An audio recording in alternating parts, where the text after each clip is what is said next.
এটি একটি পুতুলের দ্বীপ।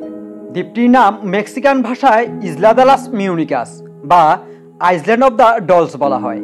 মেক্সিকো সিটি থেকে 28 কিলোমিটার দূরের দক্ষিণে জোচোমিকো ক্যানেলের মাঝেই এই দ্বীপটি অবস্থিত, যা একটি কৃত্রিম দ্বীপ।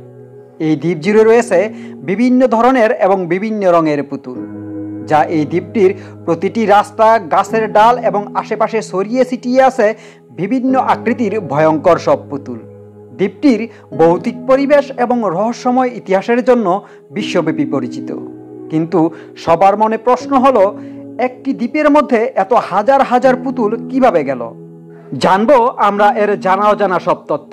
তার আগে আমাদের চ্যানেলটি সাবস্ক্রাইব করুন এমন তথ্য ও রহস্যমূলক ভিডিও সবার আগে পাওয়ার জন্য।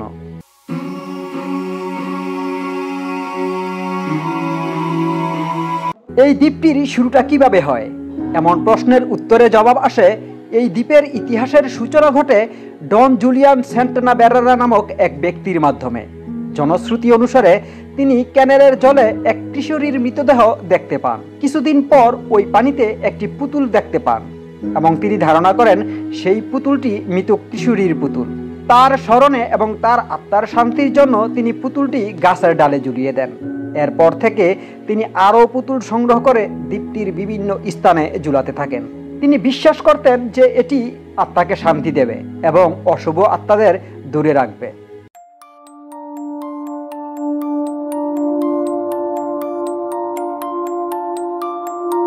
তারপর থেকেই পুতুলের সংখ্যা দিনে দিনে বৃদ্ধি পেতে থাকে এবং দ্বীপের রূপান্তর ডন জুলিয়ানের এই পুতুল সংগ্রহের কার্যক্রম প্রায় 50 বছর ধরে চলতে থাকে।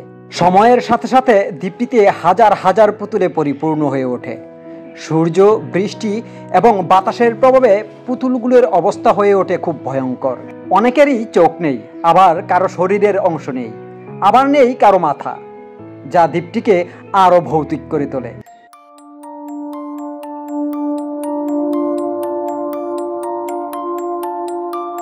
এই এলাকার স্থানীয়দের মতে রাতের বেলা পুতুলগুলো নড়াচড়া করে, ফিসফিস করে কথা বলে এবং তাদের চোখ খোলে ও বন্ধ করে।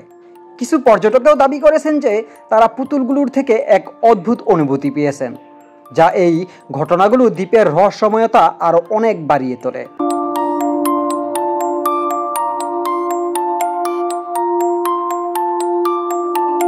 দুই 2001 সালে রহস্যজনকভাবে ডন জুলিয়ানকে সেই একই স্থানে মৃত অবস্থায় পাওয়া যায় যেখানে তিনি কিশোরীর মৃতদেহ আবিষ্কার করেছিলেন। তার মৃত্যুর পর সকল ধরনের ভুল ধারণা দূর করার জন্য মেক্সিকান সরকার 1990 সালে দ্বীপটিকে ন্যাশনাল হেরিটেজ ঘোষণা করে তৈরি করা হয় একটি পর্যটন এলাকা, যা উন্মুক্ত করা হয় সবার জন্য। কিন্তু ভৌতিক পরিবেশ এবং বিভিন্ন গল্প কাহিনীর জন্য এখানে যেতে ভয় পায় সাধারণ দর্শনার্থী।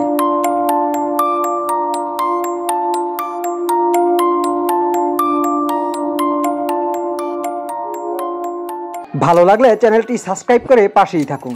জানা অজানা তথ্য, মোহাম্মদ মিজানুর রহমান।